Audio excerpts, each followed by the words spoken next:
성경에서 어떤 사람에게 역사하느냐라고 하는 것을 여러분과 제가 같이 듣기를 원합니다. 특별히 하나님은 살아계시는데 그 살아계시다라고 하는 그 역사가, 살아계시다라면 그 역사가 반드시 여러분이 신앙인이고 나도 신앙인이라면 우리 신앙의 삶 현장에 살아계시기 때문에 나타나는 것이 분명하죠. 하나님이 살아계신 하나님이시라면 여러분의 삶과 나의 삶에 하나님의 역사는 반드시 일어나야 되고 일어나지 않을 수가 없습니다. 살아있기 때문에. 그러면 우리 신앙은 살아있는 신앙이 되게 하기만 한다면, 그러면 하나님의 역사는 우리의 삶에 그대로 나타나게 될 것입니다. 하나님의 역사가 나타나는 것이 무엇을 의미하는지는 그것은 너무나 적나라하게 우리가 알고 있는 내용입니다. 하나님의 역사가 나타난다고 하는 것은 하나님의 능력이 우리 가운데 나타난다라고 하는 것과 똑같습니다.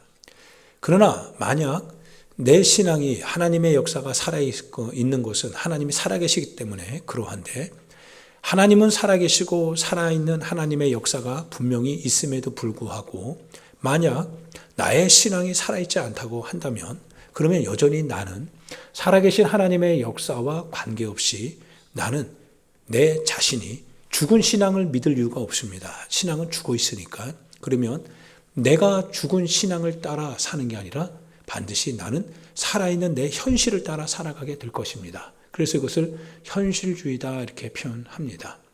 사람이 신앙이 살아있으면 신앙 안에 살아계신 하나님을 믿고 그 하나님의 역사가 살아계신 하나님의 능력을 따라 나타나겠지만, 그러나 우리 신앙이 살아있지 않다고 한다면 그러면 죽은 신앙을 우리가 믿지 않을 것이고, 그러면 결국에는 우리가 우리의 삶에서 결국 우리가 선택하고 결정하고 우리가 우리의 삶에서 우리에게 나타나는 것은 다만 현실 그 자체일 뿐입니다. 현실이 다만 우리에게는 살아있는 거가 되겠죠. 그래서 항상 현실주의로 살아가게 될 것입니다. 바나바 훈련원에서요, 원장님이 하시는 얘기였어요. 두 가지 경험을 얘기해 주시는데요. 하나는 우리가 돈에 굉장히 민감하니까요. 한 번은 코로나 때 선교사님이 오시는데, 근데 선교사님의 그 훈련원에서 잠시 기숙하고 한번 목사님하고 얘기도 나누고 싶고 그렇다고 전화가 오셨다고 합니다. 그런데 훈련원도 굉장히 어려울 때라 선교사님을 모시게 되면 식사 대접하고 그리고 또 여비도 줘야 되는데 그게 마땅치 않은 거예요. 그리고 하나님 앞에 기도하고서 개인의 사비를 가지고서 이제 어느 정도 여비를 10만 원 정도를 준비했답니다. 그리고 말씀을 나누고 식사를 대접하고 그리고 여비를 10만 원 주면서 주여 100배의 축복이 있게 하여 주옵소서 기도했답니다. 그랬더니 100배면 얼마예요? 1000만 원이죠. 그대로 그 다음 주에 통장에 1000만 원이 어느 교회를 통해서 후원이 되어져 있다는 거예요. 어떤 분이 그러고 나서 그 다음 해 어떤 분에게 50만 원이라고 하는 봉헌을 이제 하게 되었습니다. 그래서 그 50만 원을 봉헌하면서요, 또 기도했답니다. 하나님 축복해 주소서, 여전히 주님 100배의 은혜가 있게 하여 주옵소서라고 했더니 그 서산에 있는 어느 교회에서 서산이 아니라 부천에 있는 어느 교회입니다. 부천에 있는 어느 교회에서 그 재개발을 통하여서 교회 부지를 옮기게 되었는데, 옮기면서 많이 그 지역에서 많이 이렇게 후원을 받았나 봐요. 보상을 받았나 봐요. 그래서 교회랑 협의해서 그러면 우리가 건축 헌금을 좀 하나님 앞에 이렇게 봉헌하자라고 해서 그 원장님에게 전화해서 드렸답니다. 그 금액이 5천만 원이랍니다. 5천만 원이 그래서 그대로 하나님이 주시더랍니다. 사랑하는 여러분, 우리의 눈으로 보면은 참 10만 원, 50만 원짜리의 인생이지만, 그러나 하나님 앞에 우리가 맡기고 드리게 되면 실은 하나님이 우리의 삶 현장에서 일을 일으키시는 것이 분명하죠. 단순히 이것이 여러분들에게 뭐 이렇게 해라 이렇게 하라 그런 개념이 아닙니다. 이런 역사가 우리로 하여금 하나님의 살아계심을 보게 하는 증거가 될 수도 있다라고 하는 걸 얘기하고 싶은 겁니다. 오늘 그 엘리야 시대에요. 하나님께서 아합과 이세벨이 다스리던 바로 그때 온 땅이 우상 숭배로 찌들어 있었거든요. 이 우상 숭배는 그 당시는 바알과 아세라이지만 오늘 우리도 또 어떻게 보면 우상에 찌들어 있죠. 살아계신 하나님을 놔두고 우리는 죽은 현실을 쫓아가는 현실주의, 이게 우상 숭배죠. 이것은 옛날보다 더 심합니다. 옛날은 우상을 섬겨놓고 섬겼다면 이제 우리 마음속에는 그 하나님을 바로 이 현실을 두고 섬깁니다. 즉 현실에서 말하는 신은 누굽니까? 돈이지요. 우리의 현실에서 말하는 신은 실은 돈입니다. 즉 돈이 끌고 가는 대로 우리로 하여금 하나님의 계명도 저버리게 하니까요. 어떻게 보면 그때보다 지금이 더 심각하죠. 그래서 그때 그렇게 우상 숭배하던 그 이스라엘 땅에요, 하나님께서 가뭄을 내리십니다. 3년이라고 하는 시간에요, 이슬도 없고 그리고 비도 내리지 않습니다. 우리가 겨울 가뭄이다라고 하면 겨울 가뭄만 딱 해도 봄에 우리가 논위에 있는 저수지가 쩍쩍쩍쩍 말라가는 걸 보면서 농부들의 시름이 깊어지는 걸 우리가 알죠. 하물며 그와 같은 가뭄이요 3년을 계속한다면, 더군다나 이스라엘 땅은 이슬로 농사짓는 나라거든요. 근데 이슬이 없어요. 그러면 정말 쩍쩍 마르고 시내도 다 마르죠. 모든 이러한 고통의 시간을 보낼 때요, 하나님께서 엘리야를 누구에게 보내냐면 수넴 여자에게 보내죠. 사르밧 가부에게 보냅니다. 마찬가지로 사르밧 가부라고 해서 대단한 사람 아닙니다. 그 여자도 역시 가뭄에 재앙에 노출되어져 있는 위기 속에 있는 여자입니다. 아들 하나 있었습니다. 그리고 통에 기름 조금과 약간 한 줌의 밀가루를 가지고 그걸 가지고 떡을 만들어서 먹고 아들과 먹고 자기도 먹고 죽기로 결정했답니다. 참 열악하죠. 그런데 하나님께서요, 이 엘리야를 그 사르밧 가부에게 보내겠답니다. 사르밧 가부에게 엘리야가 갑니다. 엘리야가 갔더니 그 사르밧 가부가 보니까 자기 아들하고 그 한 줌 떡을 만들어서 먹고 죽을 얘기를 하더라 이거예요. 그런데 엘리야가 말합니다. 그 떡을 그렇게 너희 뜻대로 하되 먼저 내게 먼저 가지고 오라 라고 말합니다. 여자가 만약 그걸 거절했다면 아마 그 이후에 일어날 하나님의 역사는 경험되지 않았을 겁니다. 근데 어쩐 연유로 그 여자가 자기 아들과 자기가 요거 조금 먹고 죽을 수밖에 없는데, 그런데 그거를 선지자 말을 듣고요, 그대로 그에게 드리더라 이거예요. 그런데 놀라운 사건이 벌어집니다. 엘리야가 이렇게 얘기합니다. 차라리 미리 말했다면 아무 일도 일어나지 않아 그 여자가 고민 없이 드렸을 텐데, 근데 엘리야는 아무 얘기 안 했거든요. 그러고 나서 그 여자가 순종하는 그것을 통하여서 이제 얘기하기 시작합니다. 너의 그 통에 밀가루와 병의 기름이 가뭄이 끝날 때까지 절대 끊어지지 않을 것이다. 어떻게 보면 많은 어려움이 있습니다. 많은 똑같은 어려움 속에 있지만 그러나 다 어려운 건 아닙니다. 누군가는 하나님의 은혜 안에서 생명을 얻는 사람이 있습니다. 사랑하는 여러분, 이건 어떻게 보면 여러분과 나의 비밀이기도 합니다. 여러분의 삶에, 나의 삶에 실은 하나님이 원하시는 선교를 분명히 해야 됩니다. 하나의 저희가 아는 어떤 교회가 있는데요. 그 교회는 그분에는 자립할 수 있는 힘이 없습니다. 그런데 매년 선교를 원하는 선교사님들이 그분에게 선교를 요청합니다. 한 구자만이라도 해달라는 거예요. 한 구자면 5만 원이거든요. 그러면 그 목사님은 그것이 하나님의 음성이라 알아듣고요, 그대로 그거를 합니다. 근데 본인에게서 나올 게 없어요. 근데 놀라운 것은요, 전화가 온답니다. 전화가 와서 목사님, 제가 이렇게 있는데 혹시 누구 이렇게 섬길 수 있는 누구 대상이 없습니까? 그러면 그렇게 연결해 준답니다. 참 하나님 놀라우시죠. 하나님께서 손해보는 것 같은 우리 자신의 어떤 손해를 주님이 원하지 않고 오히려 하나님께서 채워주신다라고 하는 겁니다. 여러분, 이것을 현실주의적으로 살아가는 사람은요, 돈에 매인 사람은 이거를 자꾸 돈에 관련돼서 목사님이 우리 보고 돈 내라는 것 같다 뭐 이렇게 생각하겠지만 전 그런 사람 아닙니다. 전 그럴 이유도 없습니다. 다만 하나님께서 하나님의 뜻을 위하여서 애쓰는 주의 사람들을 위하여서 여러분들이 그렇게 할 때 한번 기대해 보시라는 거예요. 하나님께서 어떻게 하시는가. 하나님께서 그것을 해 나가실 때 성경을 읽어봐도요, 하나님께서는 하나님의 나라를 위해서 심는 자, 즉 하늘의 미랄이 땅에 떨어지면 그냥 끝나는 게 아니라 그 미랄이 땅에 떨어졌을 때 많은 열매를 맺고, 겨자씨 한 알이 그냥 보이지 않는 것 같지만 땅에 심겨진다면 그러면 그 겨자씨로 말미암아 많은 새들이 그 안에 깃들 수 있다고 하셨습니다. 하나님께서 살아계시고 살아계신 하나님을 우리가 신앙한다면 그러면 우리의 삶에서 이러한 역사가 일어나야 되겠죠. 그래서 여러분에게 도전을 주는 겁니다. 해보시라는 겁니다.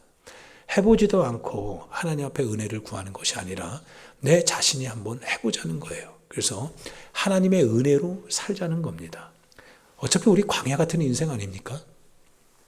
여러분과 나의 인생이 실은 광야의 인생입니다. 광야의 인생에서 우리가 저축할 게 없습니다. 쌓아놓고 살 게 실은 하나도 없습니다. 쌓아놓는다고 해서 그것이 내 죽음을 미루고 그런 거 없습니다. 단지 그거는 쌓아놓고 있을 뿐이지 나는 매일 하루하루 삼시세끼만 먹고 살아가는 인생에 불과하죠. 다만 우리 속에 있는 욕심이, 다만 우리 속에 있는 탐심이 그걸 가지고 뭔가 내 인생의 미래가 안정해질 것이다, 평안해질 것이다, 그렇게 생각하도록 하지만 실제로 그런 것도 아닙니다. 많은 사람들이요, 오늘날도 지금 이 시간에도 죽는 사람들도 있더라 이거예요.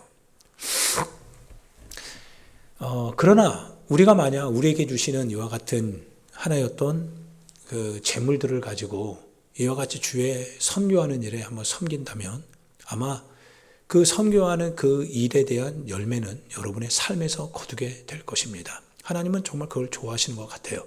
제가 봐도 그렇습니다. 그래서 저희 교회도 적지고 저희 교회도 약하지만 그러나 매년 선교를 가서 그래서 그곳에 있는 목사님들을 돕고 선교사님들을 돕고 없지만 없는 가운데서 우리는 건축할 수는 없습니다. 거기서 필요하는 어떤 큰 수천만 원의 차량을 사줄 수는 없습니다. 그리고 수백만 원짜리 어떤 그런 것들을 우리가 또 기증할 수도 실은 아직은 여력이 없습니다. 그러나 우리 수준에서 할 수 있는 선교 그 분량은 우리가 감당할 수 있습니다. 하나님 그거를 좋아하시니까요. 그게 우리 어떤 교회가 살아갈 수 있는 길이고 살려내게 하시는 하나님의 역사의 하나의 어떤 실마리가 될 수도 있습니다.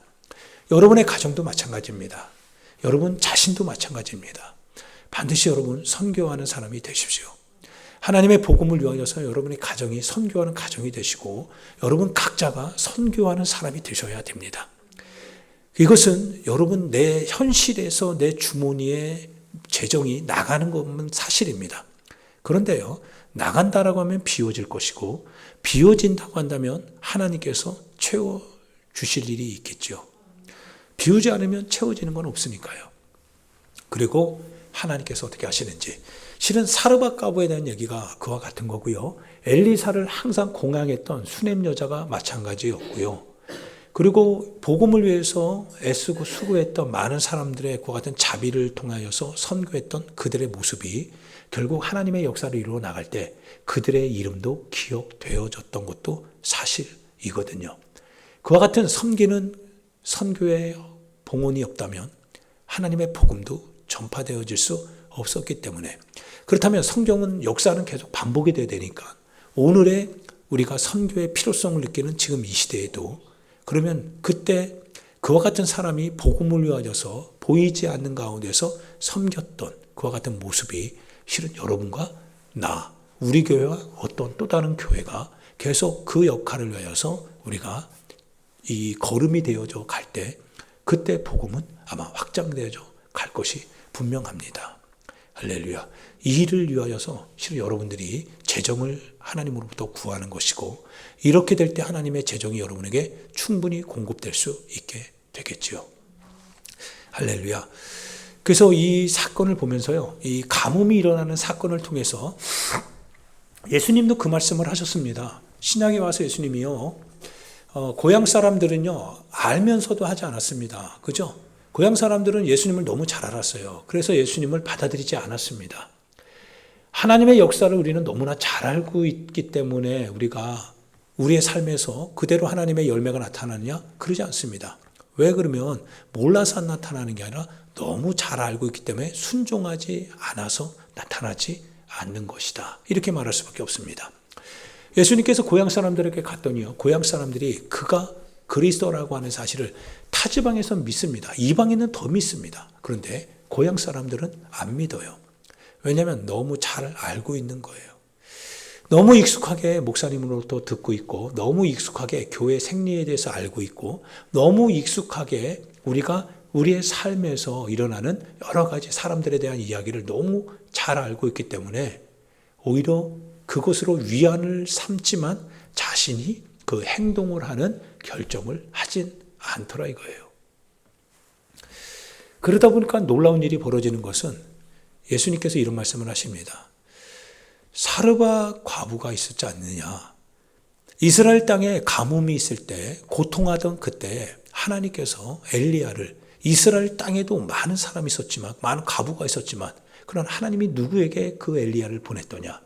사르밧 과부에게 보낸 거 아니냐? 이 이스라엘 땅에도 문둥병자가 많이 있지 않느냐? 그런데 왜 하나님께서는 이 문둥병자를, 이스라엘 땅의 문둥병자를 고치시는 것이 아니라 왜 저기 아람의 이방인의 장군 나아만의 문둥병을 고쳤더냐? 하나님의 고치는 역사와 하나님께서 채우시는 역사는 분명히 있습니다. 할렐루야. 그것이 없다면 주님은 살아계신 것이 아니니까요. 근데 그것이 있는데 왜 이스라엘 땅에 나타나지 않느냐라는 거예요. 이 말은 안 나타날 수 있다는 거예요. 누구에게요? 이스라엘 땅이에요. 그러면 안 나타나는 것만 있느냐? 아니요. 나타나더라 이거예요. 어디서요? 수넴 여자 그리고 사르밧 과부에게 나타나더라 이거예요. 똑같은 일어나는 일이 있지만 그러나 일어나지 않는 경우도 있더라 이거예요. 그러면 그 이유는 뭐냐 이거예요. 받아들이기 따름이다 이거예요. 이게 신앙이죠. 신앙을 통해서 내가 하나님의 역사를 받아들이고 순종한다라는 거예요. 그래서 사르밧 과부를 보면서 놀라운 역사가 이게 경험이 되는 겁니다. 야, 그 여자가 순종했구나. 그 여자는 순종을 통하여서, 근데 이게 순종하는 게 만만치 않죠. 지금 당장 죽을 수밖에 없고 현실적으로 내 손에 가지고 있는 것은 뭡니까?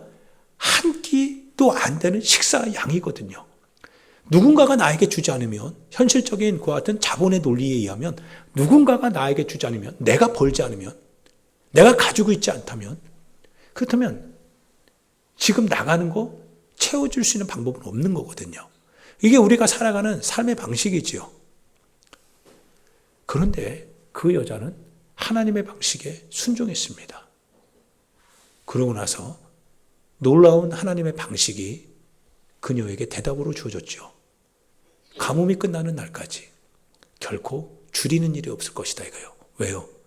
너의 현실의 양식의 근거가 될 이 밀가루와 그리고 기름은 내가 스탑하지 않는 이상 계속 공급될 거니까요. 약속대로 공급될 것이니까. 이것이 어떻게 보면 우리의 신앙이 살아있느냐 살아있지 않느냐라고 하는 것을 가늠할 수 있는 방식인 것 같아요.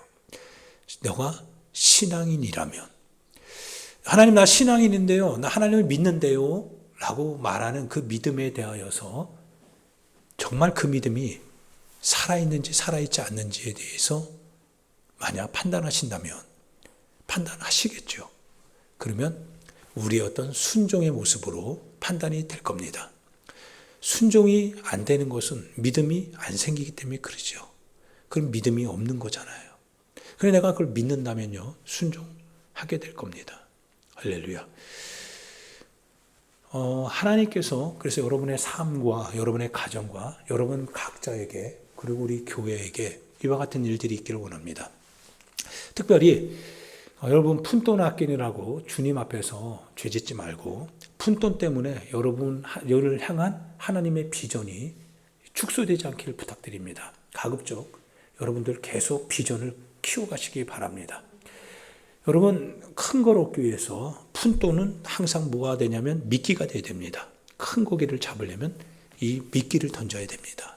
마찬가지로 하나님 앞에서 우리의 삶의 그 같은 여러 가지 일어나는 일들 속에서 순종해야 될 여러 가지 이 퍼즐 조각들을, 그거를 내 욕심 때문에 움켜쥐지 말고 항상 넉넉하게, 그리고 자유롭게 하나님을 향한 믿음을 가지고, 여러분 자신의 생각을 믿지 말고 하나님의 뜻을 믿고 그렇게 순종하며 가기를 부탁드립니다. 그래서 여러분의 영혼이 축복이 되고, 여러분 가정이 축복이 되고, 우리 교회가 축복이 되기를 부탁드립니다. 한번 해볼 만하지요. 한번 시도해 볼 만하지 않습니까? 살아계신 하나님이시니까요.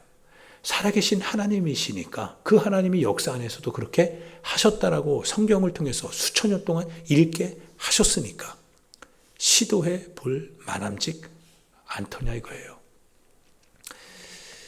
이제 결단은 여러분과 제가 하는 겁니다. 그래서 히브리서 2장에 보면 왜 이것이 유익되지 않았냐면 믿음으로 우리가 결부시키지 않았다고 했기 때문에 그러죠. 믿음으로 하나님의 역사를 내가 받아들였다면 그 믿음으로 말미암아 우리의 삶에 이 유익함이 넘쳤을 것이지만, 그러나 믿음으로 받아들이지 아니함으로 안식하지 못하였다라고 표현을 합니다. 젊어서일수록요 더 많이 투자하시길 바랍니다. 간곡히 여러분 부탁드리는데, 하나님께서 때가 되면 주님이 하시더라 이거예요. 여러분 걱정하지 마세요. 당장의 현실의 급급함 때문에 여러분 계산기 두드리는 이런 일이 있지 않길 바랍니다. 계산기를 빨리 치우셔야 됩니다. 어려운 일이 있다고 한다면 하나님께서 하시는 방식으로 믿고 그분 앞에 정진해 나가길 부탁드립니다. 그리고 여러분이 해야 될 건 다만 기도하시면 됩니다. 하나님 구하십시오. 행동하고 구하십시오. 그러면 하나님께서 이제 적절한 때에 누군가에게는 그렇게 역사하셨는데 우리에게 역사하지 않겠어요? 우리에게도 역사하시겠죠. 역사하실 겁니다. 여러 가지 간증할 거리들이 굉장히 많지만요. 그러나 더 이상 일단 얘기는 여기까지 하고요. 그러나 우리가 분명히 하나 주의해야 될 게 있습니다. 여러분 이걸 꼭 기억하셔야 됩니다. 하나님의 역사는 하나님의 성품에 맞게 일하십니다. 예를 들어 하나님은 의로우신 하나님이시죠. 하나님이 의로우신 하나님이신데요, 불의한 기도에 응답을 하실 수 없습니다. 하나님은 의로우시기 때문에 그렇습니다. 하나님은 신실하신 하나님이십니다. 신실하신 하나님께서요 거짓된 기도에 응답할 수 없습니다. 거짓과 탐욕으로 기도하는 그 기도에 신실하시고 공의로우신 하나님이 응답하실 리가 없습니다. 그래서 이제 엘리야를 통하여서요 하나님이 이렇게 말씀하십니다. 엘리야야, 이스라엘 땅에 가서 아합 왕을 만나래요. 아합 왕을 만나서요 하나님께서 이 땅에 비를 내려주시게 됩니다. 그런데 비를 내려주시기 전에 먼저 해야 될 우선순위가 있습니다. 그게 뭐냐면 이스라엘 땅에 하나님의 성품에 맞지 않아요. 이스라엘 땅이 하나님의 축복을 받을 만한 성품을 갖춰야 되는데 그런 성품이 아니에요. 그래서 먼저 엘리야가 가서 갈멜산으로 사람들을 다 모읍니다. 그리고 아세라 제사장과 바알의 제사장을 모아요. 다 데리고 오랍니다. 그러고서 누가 하나님이신지, 누가 정말로 하나님이신지, 바알이 하나님인지 여호와가 하나님인지 한번 역사를 통해서 경험해 보자는 거예요. 겨뤄보자는 거예요. 그러면 분명히 역사가 일어날 거 아니겠어요? 살아계시다면 바알이 살아있다고 한다면 바알의 역사가 나타날 것이고, 여호와가 살아계시다면 여호와의 역사가 나타날 것입니다. 백성들이 수긍할 만하죠. 수긍할 만하죠. 지금 여러분에게 하는 얘기도 그런 겁니다. 만약 여러분이 하나님의 뜻을 위하여서 그렇게 하셨는데 하나님의 역사가 없다고 한다면 그러면 하나님께서 뭡니까? 문제가 있는 거죠. 근데 여러분이 그렇게 하셨는데 하나님의 역사가 나타났다면 이제 여러분 믿음을 가지시기 바랍니다. 충분히 여호와를 하나님으로 믿으셔도 됩니다. 여러분의 인생을 여호와께 맡겨도 됩니다. 살아 계시니까요. 엘리야가요 850명의 그 같은 제사장들을 싹 다 모았는데 남은 사람은 자기밖에 없어요. 여호와를 섬기는 제사장은요. 이 선지자는요. 850명이요. 얼마나 의리의리합니까? 이세벨의 그리고 정권의 지지를 막 받는 그 같은 이 신천지 850명. 대단하죠. 나팔 불고 막 화려하게 막 퍼레이드해 가면서 얼마나 대단하겠어요. 한편 엘리야는 초라한 엘리야거든요. 그런데 놀라운 일이 이제 일어나죠. 먼저는 너희들이 먼저 바알을 부르래요. 그래서 바알을 부르기 위하여서 바알이 받을 만한 제사를 준비합니다. 똑같이 조건은 똑같습니다. 그래서 850명이 이제부터 막 소고치고 장구치고 그리고 막 이 구슬을 해가면서요. 막 바알이요 막 부르짖습니다.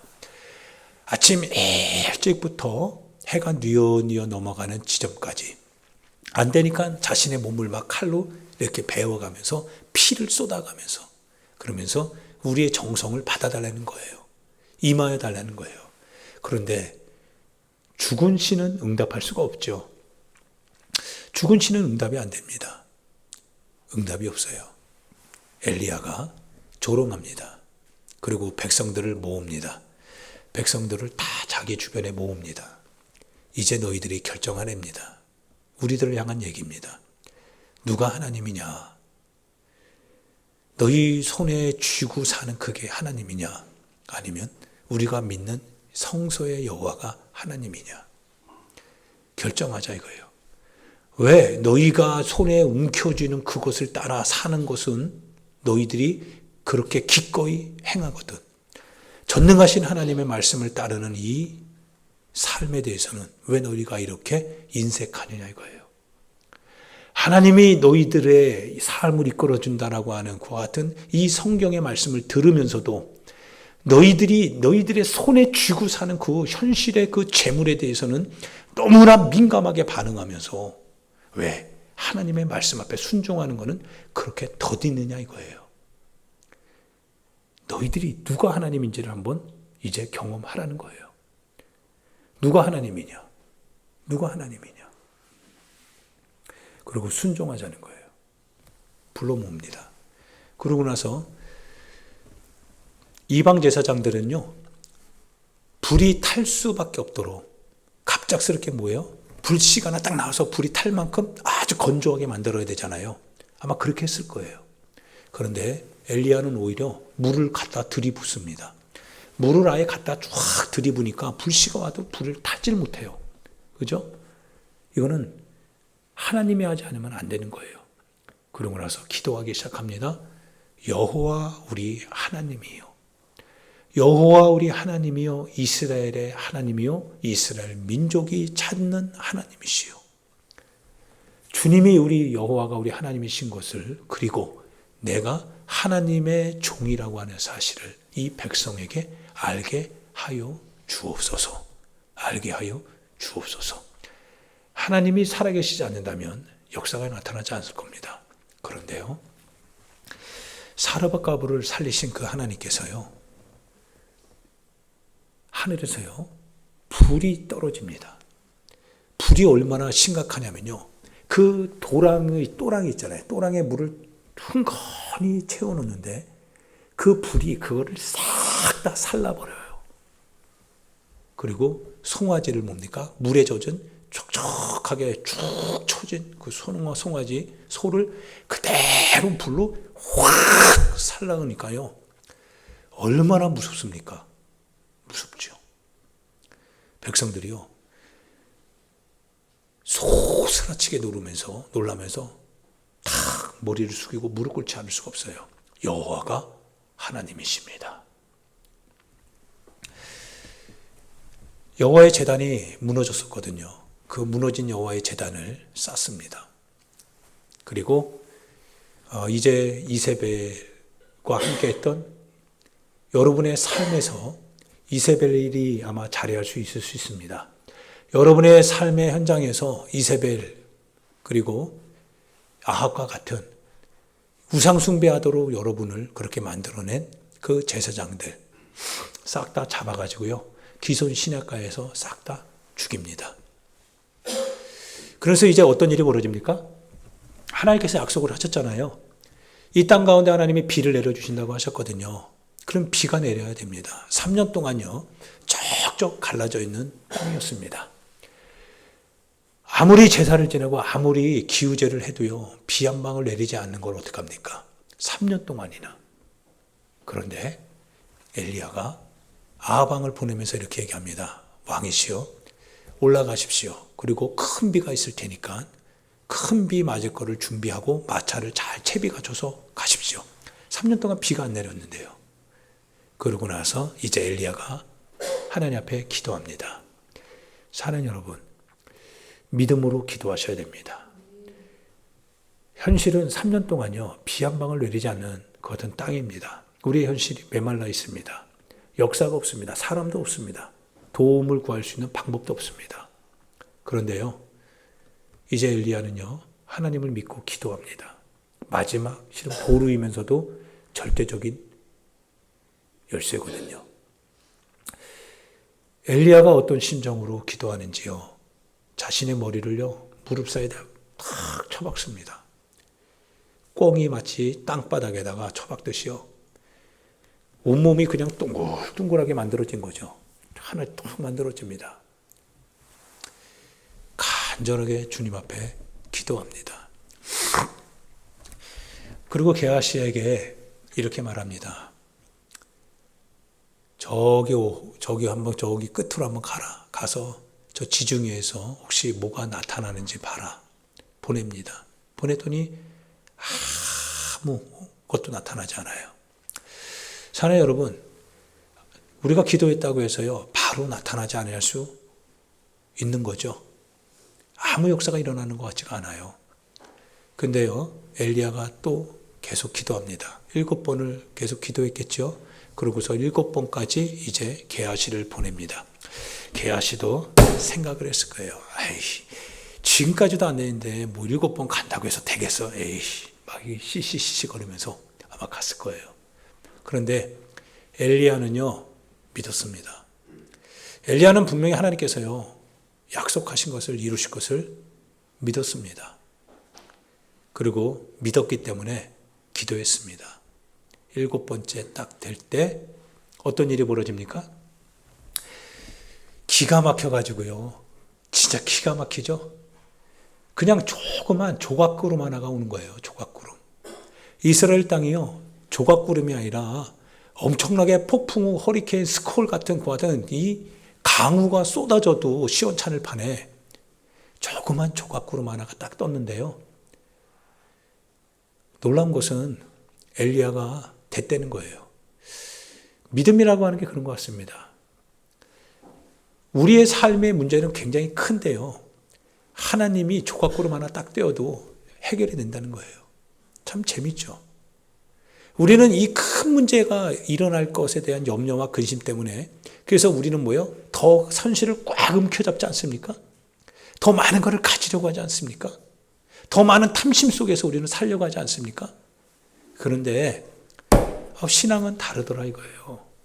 조각구름 하나 딱 오는데요, 그 조각구름 하나 딱 보면서 됐다, 그러는 거예요. 신앙이 가지고 있는 그 힘은 바로 여호와의 능력이거든요. 조각구름이 중요한 게 아니고요, 조각구름을 통해서 일하실 하나님의 능력이 이제 믿어지더라 이거예요. 하나님의 능력, 하나님의 역사는 충분히 이 땅을 적실 것이다 이거예요.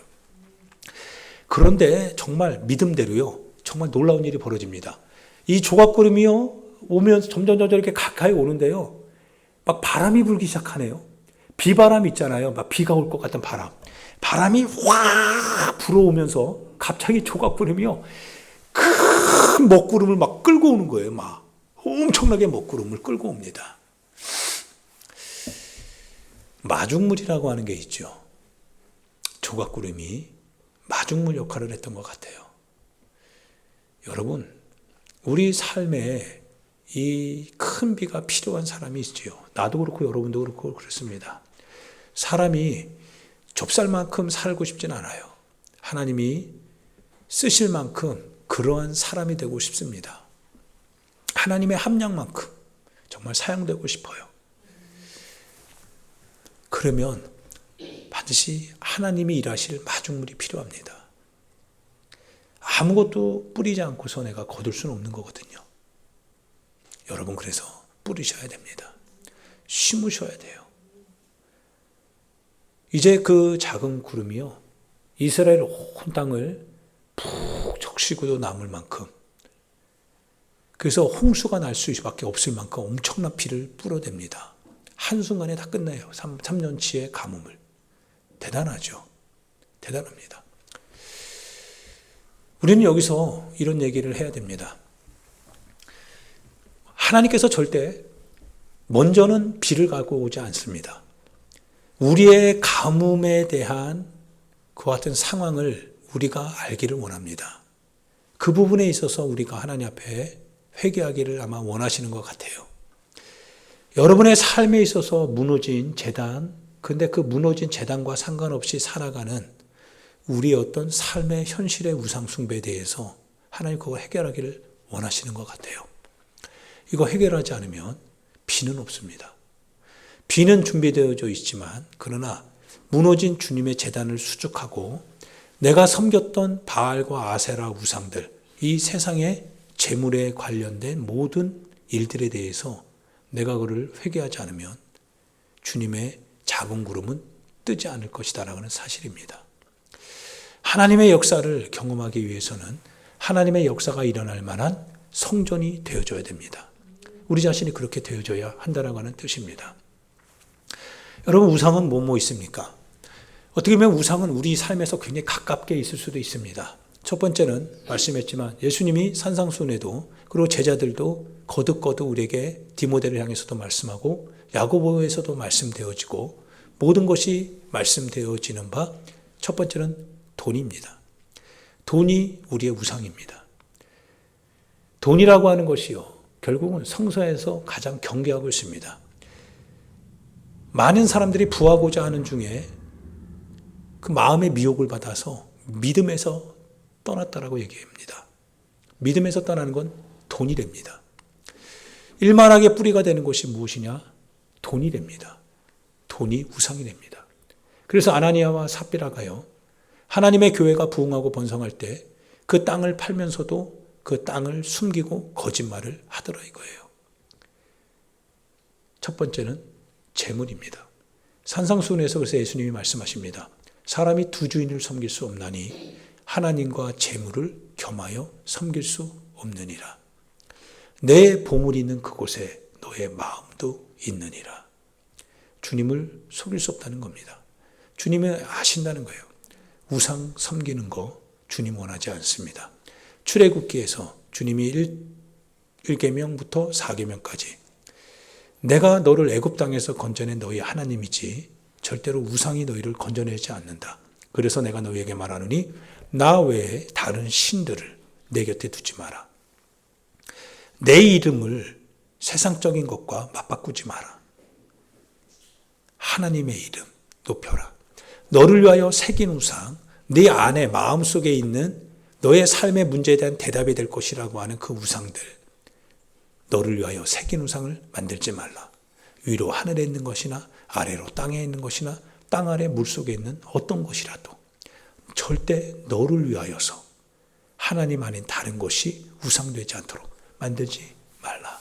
주님이 말씀하시는 거죠. 우상 숭배하는 거 주님이 원치 않습니다. 첫 번째는 바로 이 우상 숭배를 척결해야 됩니다. 사랑하는 여러분, 주님의 역사를 여러분 만나고 싶지 않습니까? 저나 여러분이나 하나님의 역사에 의하여서 살아가게 되는 이 놀라운 사람이 되고 싶지 않습니까? 우리가 우리 스스로 만들어가는 인생은 정말 초라하죠. 우리가 우리 스스로 만들어가는 인생은 어려움을 겪은 그대로 또다시 어려움이 올 것을 알기 때문에 불안해하고 염려하고 또 갈등하게 되고 걱정하게 되고 끊임없이 그러다가 죽는 날까지도 그렇게 마음 한번 편하게 살지 못하다가 끝나는 인생이 될 수밖에 없죠. 비참하죠. 그런데요, 가난한 사람은 그냥 길가에 이렇게 누워도요, 마음이 편안해 됩니다. 왜냐하면 하나님이요, 그 안에 성벽이 되어 주신다라고 하는 거죠. 하나님의 역사 안에 있다 보니까요. 하나님이 죽지 않는 이상 마음이 평안하더라 이거예요. 할렐루야. 하나님이십니다. 이 하나님의 손에 붙들리는 사람이 되고 싶지 않습니까? 비전이죠. 비전에 붙들린 사람. 그런 사람이 되고 싶습니다. 정말 그런 사람이 되고 싶습니다.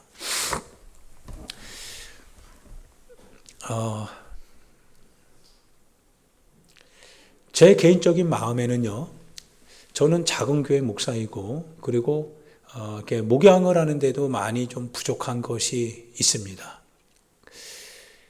그러나 제 마음속에는 하나 복음에 대한 내가 해야 될 일들에 대한 사명이 있습니다. 비전이지요. 처음에는 내 삶만 알았습니다. 그런데 복음을 통하여서 이제 사람을 이렇게 세계에 복음이 필요한 사람들을 보게 되고 알게 되었습니다. 하나님이 기뻐하시는 게 뭘까? 라고 할 때 내 자신 안에 머무는 것이 아니라 실은 내 자신 안에 머무는 것을 가지고 내가 이제 주님이 원하시는 곳으로 흘려보내는 것이 주님이 원하시는 것이겠다.